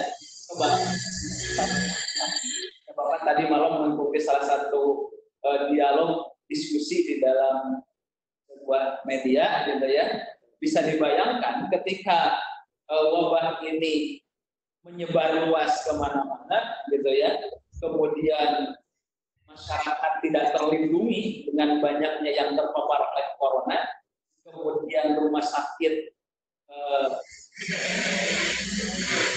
tidak lagi memiliki kemampuan yang dirujuk gitu ya, pemerintah tidak memiliki lagi kemampuan untuk menampung pasien yang terpapar misalkan ya, kemudian tenaga medisnya pun mungkin lama-kelamaan akan habis. Bayangkan hal yang apabila terjadi seperti itu, makanya pemerintah berupaya gitu ya untuk menyadarkan kita semua berbagai macam upaya ya, mulai mitigasi bencana dan lain sebagainya, itu adalah untuk dari takdir yang buruk kita berpindah kepada takdir yang baik. Nah, kemudian atau apakah virus corona itu dibuat oleh Illuminati? Ya, wallahu a'lam, Illuminati itu siapa gitu ya? Illuminati itu kan pemuja dewa ya. Kalau kita yang beragama Islam, sekali lagi kita berkeyakinan seluruh makhluk Allah itu adalah tangannya. Nah, kemudian seluruh makhluk Allah itu akan tunduk, akan patuh terhadap apa yang diperintahkan oleh semuanya atas izin. Tidak ada siapapun yang bisa menghalangi kalau Allah sudah mengizinkan. Ya, kalau Allah sudah mengizinkan makhluknya untuk berbuat celaka kepada makhluk Allah yang lainnya, kita tidak bisa menghalangi. Kalau Allah sudah mengizinkan kepada kita bahwa kita tidak akan terkena oleh makhluk itu, maka siapapun itu tidak akan bisa alami. Oleh karena itu, upaya dan ikhtiar kita, ya, satu kemarin Bapak sampaikan secara fisik, ya, secara kasat mata, kita berupaya dengan menjaga bagaimana pola hidup dan sehat, pola makan yang sehat, pola olahraga yang sehat, pola istirahat yang sehat, gitu, yang baik, gitu ya. Nah, kemudian secara psikisnya kita bermunajat, bermohon kepada Allah agar, karena Allah yang paling berkuasa untuk mengatur itu saja yang bisa saya sampaikan. Asal panjang. Jawaban yang sangat komplit dari panjangnya, bahwa betul corona itu adalah satu, itu yang harus kita yakini, itu ciptaan Allah dan itu merupakan sebuah ujian, dan kita harus yakin ketika ujian, pasti tiap ujian itu ada jawaban ya Pak ya, dan ada solusinya, dan ketika kita berhasil melewati ujian itu akan dapat sebuah reward ya, rewardnya itu di mana? Naik kelas gitu ya. Dan ini semua adalah bagian dari ikhtiar untuk mencari jawaban ya Pak ya. Mungkin satu pertanyaan lagi ya, karena kondisi Ibu Nur yang kurang sehat, ini yang terakhir kita bacakan. Izin bertanya Pak Bu, makanan sehat akan berhubungan dengan berat badan yang ideal. Saya sedang berusaha menjaga pola makan serta pola hidup yang sehat, akan tetapi agak sulit untuk menaikkan berat badan karena dilihat dari tinggi badan dan berat badan belum seimbang. Apakah memang pola hidup saya yang belum baik atau bagaimana ya Pak Bu? Oke, ini mungkin mau dijawab sama Ibu. Pola hidup sehat akan bergantung dengan berat badan. Betul sekali, gitu ya. Apa yang akan kita makan, kita harus tahu dulu begini. Tips mungkin ini nanti Bu Didi akan nambahin kalau saya keliru, gitu. Kita harus tahu kondisi kita, seberapa banyak kalori yang kita butuhkan. Nah, itu yang harus kita makan. Misalkan sehari itu kita butuh 3.000 kalori atau berapa puluh ribu kalori gitu. Nah, untuk belajar, untuk beribadah, untuk bersosialisasi, kita misalkan butuh 20.000 kalori. Nah, 20.000 kalori ini bisa didapatkan dari mana saja? Mungkin dari nasi putih sebesar 500 gram, air susu 400 gram, mungkin dari ikannya 400 gram, sehingga 2.000 itu terpenuhi. Nah, yang jadi masalah sekarang itu banyak orang yang tidak sadar tentang kebutuhan kalori setiap harinya. Jadi dia tidak pernah mengukur. Nah, anak-anak itu harus tahu, Anda semua, bahwa sekarang ada alat ukur untuk makanan kita. Seberapa banyak kalori yang kita butuhkan. Jangan sampai kita butuhnya cuma 5.000 kalori. Nah, kalori yang masuk 15.000 kalori. Otomatis 10.000 kalori yang itu akan disimpan di badan kita, dan badan kita akan menjadi tidak ideal, karena yang kita butuhkan cuma 5.000, sedangkan yang masuk itu 15.000 gitu. Itu mungkin dari saya. Nah, untuk tinggi badan bagaimana? Nah, untuk tinggi badan mungkin itu disesuaikan dengan pertumbuhan mungkin tinggi badan itu kita membutuhkan suatu enzim atau tentang tinggi badan. Kalsium mungkin diperbanyak untuk mengkonsumsi makanan-makanan atau minum-minuman yang mengandung vitamin K gitu ya, terus zat besi, agar pertumbuhan tulang kita terjaga dengan baik. Itu saja. Mungkin ada yang tambahan dari Panjang atau Bu Dini? Oke, mana ya? Oke. Baik, terima kasih Pak Rizal atas jawabannya. Tadi pertanyaannya mohon diulangi bagaimana? Katanya begini, untuk menjaga pola makan hidup sehat akan berbanding lurus dengan berat badan. Ketika hidupnya sehat, maka berat badannya pun ideal, tingginya pun ideal. Bagaimana untuk bisa seperti itu. Terus katanya dia curhat gitu ya. Saya sudah menerapkan pola hidup sehat, tetapi tinggi saya masih belum ideal, berat badan saya masih belum ideal. Apakah ada yang salah? Nah, tadi saya sudah jawab bahwa itu berkaitan dengan kalori yang kita makan dan kalori yang kita keluarkan. Oke, baik. Mohon izin menambahkan untuk pertanyaan dari Ananda. Begini ya, yang namanya bukan berat badan, mungkin tinggi badan itu sebetulnya salah satu hal yang dipengaruhi secara genetik. Jadi ada dua hal yang mempengaruhi itu. Pertama genetik, ya. Misalnya seperti Bu Dini. Kenapa Bu Dini tinggi badan tidak sampai 1,5 meter? Karena mungkin genetiknya itu memang seperti itu, ya. Lalu yang kedua mungkin faktor lingkungan, misalnya gizi dan lain-lain, bisa jadi ya, bisa jadi misalnya, oh berarti Bu Dini itu sulit makan waktu kecil, jadi bagaimana bisa tumbuh sesuai dengan faktor genetik yang memang seharusnya bisa terrealisasi gitu, seperti itu. Oke, itu yang pertama, faktor genetik ya. Lalu berat badan. Kalau berat badan, iya ada kaitannya dengan asupan gizi. Jadi ketika gizi kita seimbang, lalu juga kegiatan aktivitas juga kita seimbang, maka berat badan kita itu akan ideal. Ya, sekali lagi, kalau gizi atau asupan gizi kita seimbang dan aktivitas kita seimbang, maka berat badan itu akan ideal. Kalau tidak ideal itu seperti apa? Misalnya kegemukan atau terlalu kurus. Kalau kegemukan berarti makannya banyak, aktivitasnya sedikit, ya.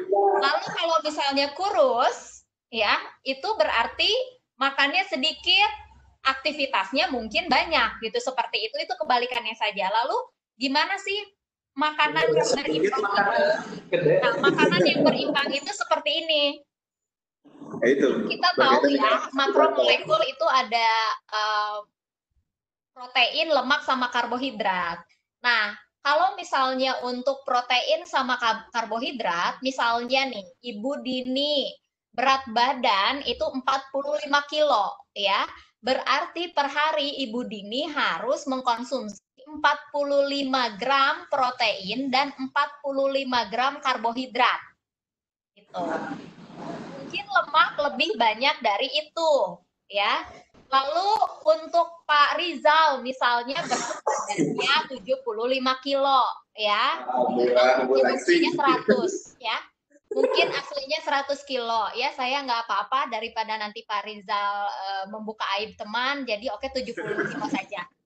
70 kilo berarti Pak Rizal per hari itu, ya, konsumsi protein dan karbohidrat itu sekitar 70 gram.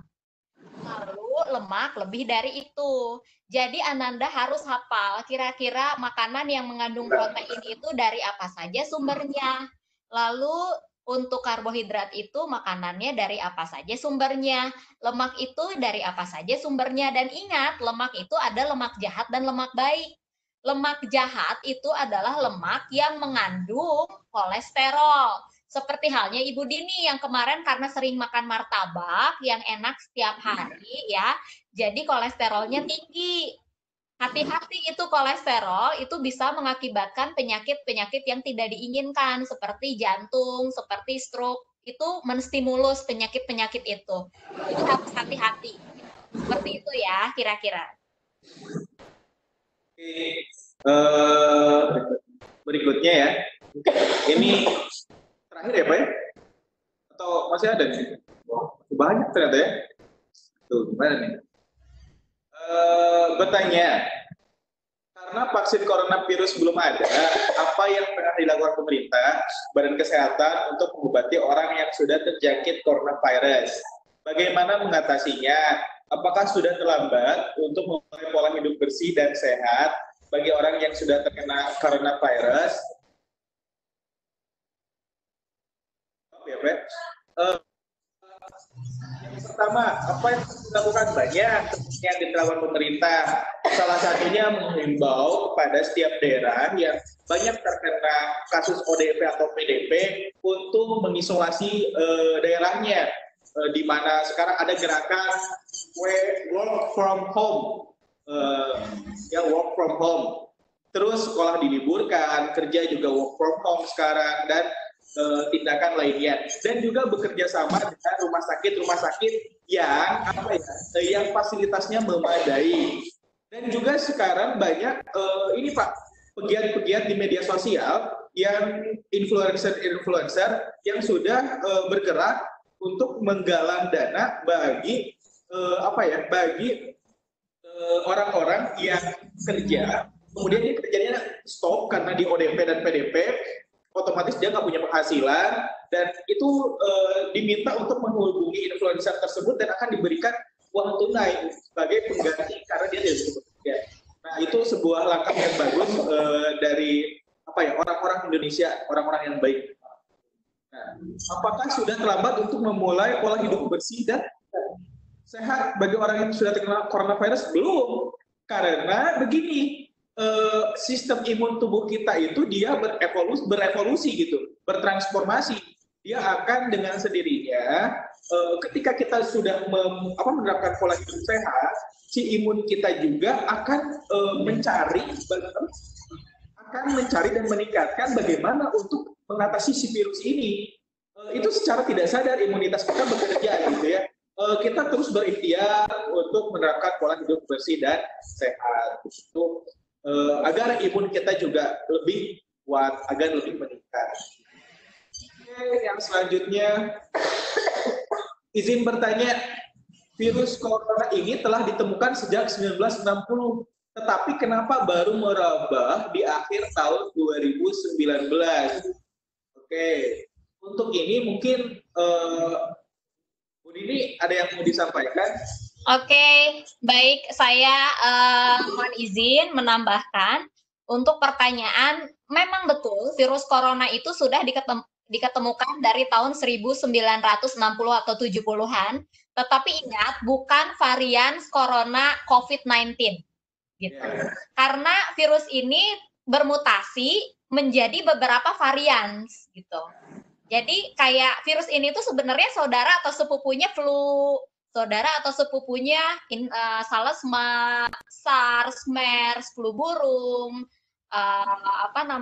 flu babi misalnya seperti itu. Jadi ini adalah sebetulnya masih satu keluarga namanya coronavirus, tetapi yang sekarang saat ini sangat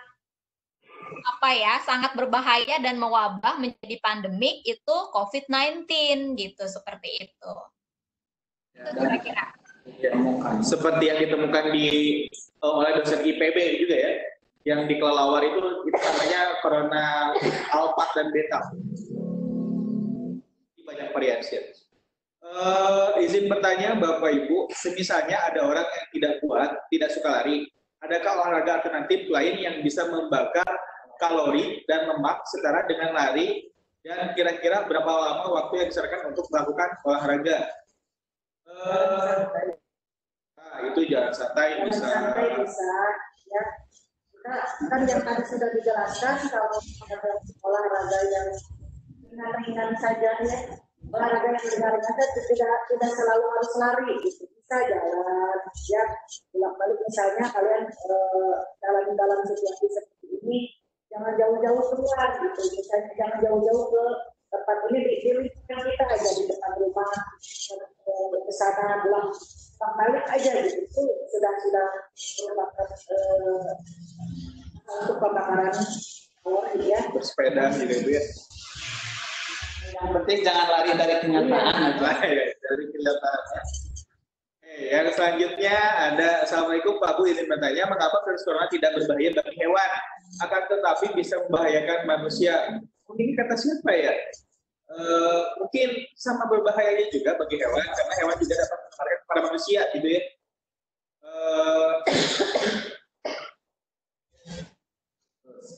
Oke, selanjutnya, Punten, saya mau tanya Pak, kalau sedang di tempat umum seperti bandara dan lainnya, masyarakat akan dicek suhu menggunakan thermal scanner.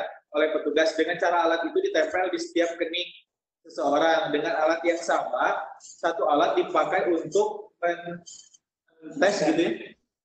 Apakah ini bisa menimbulkan penyebaran virus corona secara tidak langsung? Ada yang terbelit? Ada yang terbelit? Mungkin kita harus tahu ya. Yang saya tahu itu memang ada yang ditempel, ada yang biasa saja. Ada prosedur SOP yang harus dilewati oleh tenaga-tenaga medis di sana. Mungkin yang kita nggak tahu, sebelum ditempel itu alatnya dulu ditempel, tidak langsung ditempel gitu ya. Jadi semuanya ditempel satu orang, disterilkan lagi, ditempel lagi, disterilkan lagi. Tidak, jangan dibayangkan bahwa ketika ada banyak kerimput langsung ditempel, seperti itu ya. Ada SOP-nya gitu ya.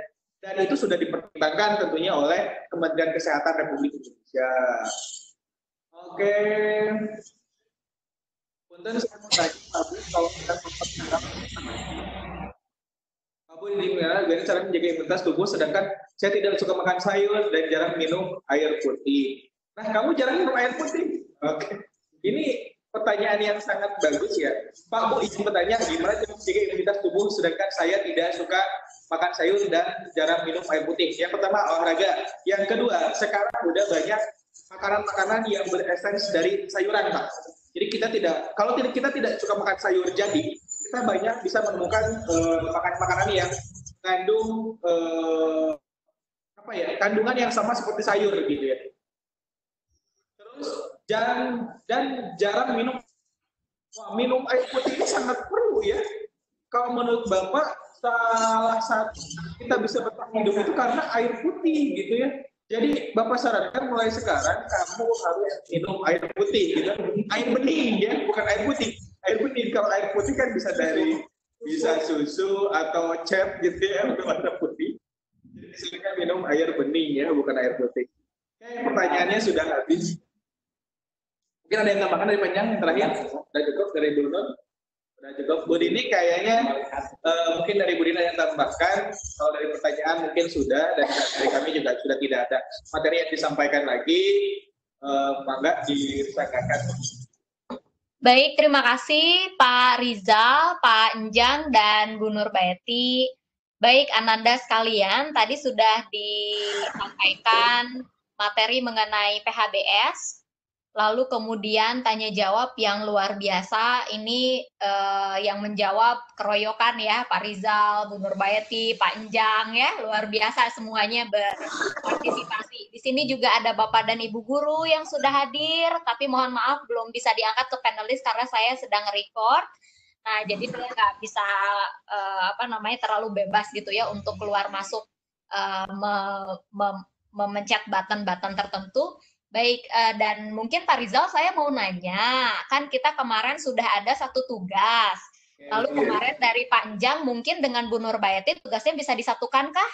Jadi rencananya begini Bu, kita ada tugas di akhir untuk membuat jingle atau membuat video-video kreatif tentang video-video kreatif tentang bagaimana pengenalan virus corona, mitigasi tentang corona, atau pola hidup bersih dan sehat, dan mungkin materi yang terakhir nanti tentang cara berhidup di masyarakat gitu.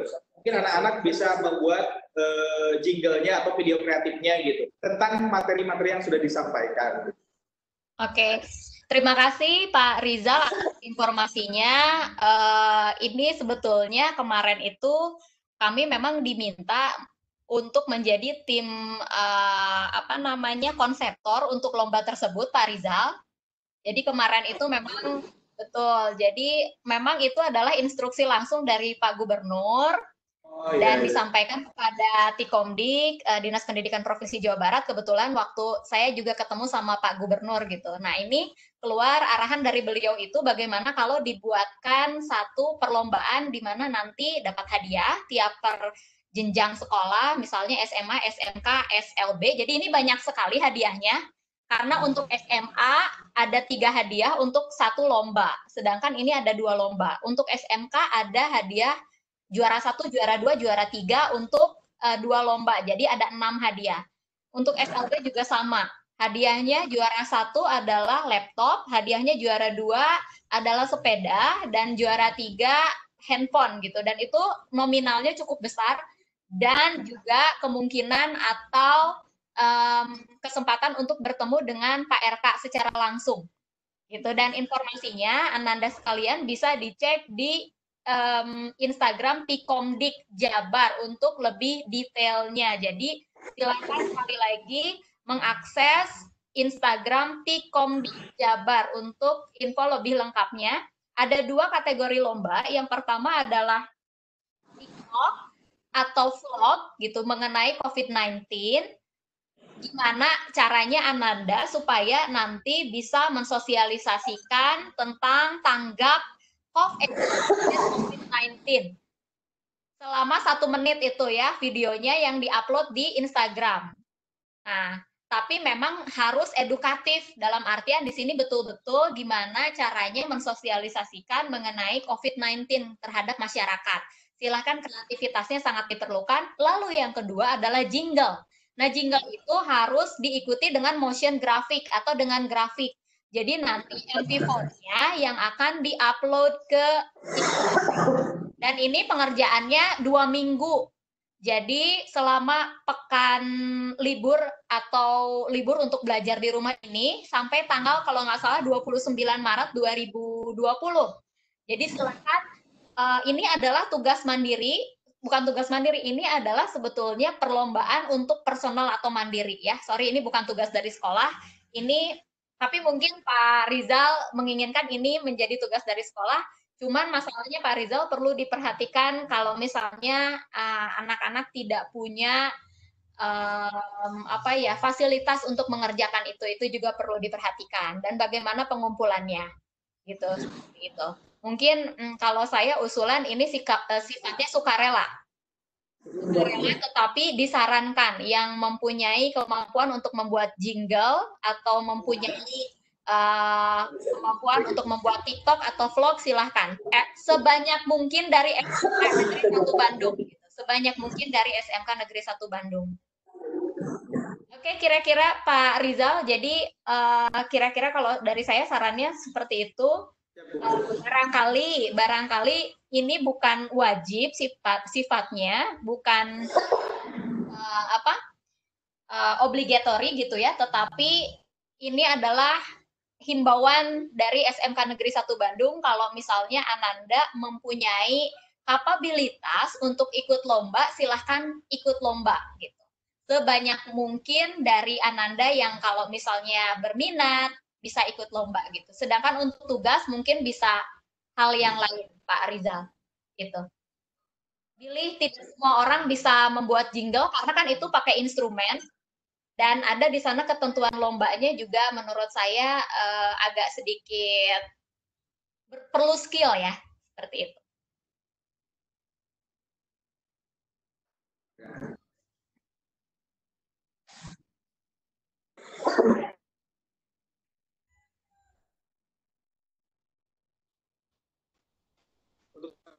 Seperti diumumkan.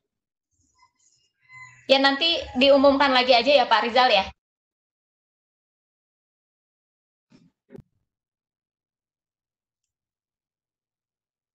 Oke. Lalu satu lagi mungkin pengumuman, banyak sekali yang DM kepada saya, banyak sekali yang bertanya bagaimana dengan teman-teman yang tidak bisa mengikuti pembelajaran daring. Seperti yang saya sampaikan, sebetulnya ini kami sudah memprediksi tidak seluruh siswa-siswi SMKN 1 Bandung itu bisa mengikuti pembelajaran daring karena ada satu dan lain hal, kendala-kendala yang ada di Ananda, misalnya dengan support kompabilitas dari handphonenya, atau misalnya justru ada yang tidak memiliki kuota atau jaringan internet gitu, seperti itu. Jadi untuk beberapa hal tersebut, Ananda, yang paling penting adalah mungkin kalau kami berharap Ananda walaupun tidak ikut materi ini, tolong disampaikan oleh KM atau oleh rekannya yang sekarang bergabung, tetap mengerjakan tugas walaupun aksesnya bukan dari pembelajaran daring ini, tetapi bisa diambil dari televisi, dari radio, dari koran mengenai coronavirus gitu. Karena yang paling penting adalah ini kami menjalankan amanah dan instruksi dari Bapak Gubernur supaya memberikan informasi dan pemahaman sehingga Ananda paham mengenai COVID-19 dan Ananda bisa menjadi duta kesehatan masyarakat, duta kesehatan COVID-19 untuk masyarakat yang ada di lingkungannya, seperti itu. Jadi mudah-mudahan kami betul-betul berharap Ananda bisa mengerjakan tugas, bukan hanya sekedar tugas, bukan hanya mengerjakan tugas gitu ya, tetapi di sini adalah bagaimana pemahaman Ananda itu meningkat tentang COVID-19 untuk didiseminasikan di keluarga atau masyarakat lingkungan terdekat Ananda, seperti itu. Oke, gitu Pak Rizal, kira-kira dari saya. Suaranya nggak kedengeran. Tidak. Halo? Bentar, Ananda coba suara dari Ibu jelas atau tidak? Coba, tolong di typing ya. Jelas, katanya jelas, jadi mungkin koneksi dari SMKN 1 Bandung. Mungkin kalau yang sini, Ibu katanya koneksi dari SMKN 1 Bandung berarti. Oke, baik, kira-kira gitu ya. Jadi untuk KM atau perwakilan kelas yang hadir di sini, kami sangat berharap Ananda, walaupun tidak ikut pembelajaran daring, bisa mengerjakan tugasnya. Kenapa? Karena ini amanah dan instruksi dari Bapak Gubernur supaya pemahaman Ananda mengenai COVID-19 itu menjadi lebih komprehensif dan holistik, sehingga bisa menjadi agent untuk diseminasi COVID-19 di masyarakat atau lingkungan terdekat dari Ananda, gitu ya. Oke, itu kira-kira untuk tugas nanti kami akan informasikan kemudian. Kami akan berunding dulu ya, Pak. Betul? Betul. Oh, betul sekali. Terus gimana, Pak?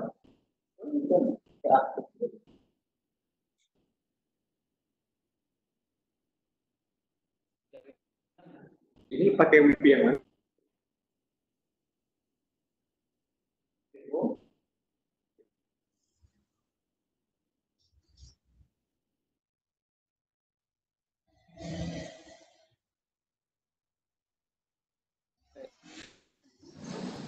Oke, baik. Oke, good.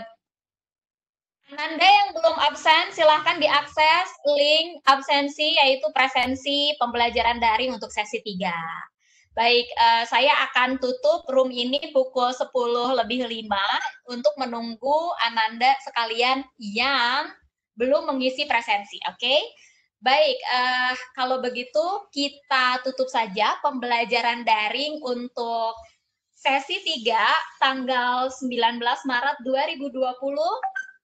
Terima kasih banyak untuk kehadiran Ananda sekalian dan terima kasih banyak untuk kehadiran para narasumber Pak Rizal, Bu Nurbaiti, dan Pak Enjang, luar biasa.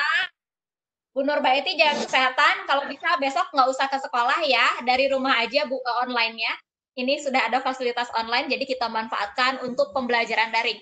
Working from home, stay healthy, dan stay healthy, oke? Baik, semuanya semoga selalu dalam lindungan Allah Subhanahu wa Ta'ala. Terima kasih banyak. Wabillahi taufik wal hidayah. Wassalamualaikum warahmatullahi wabarakatuh. Assalamualaikum.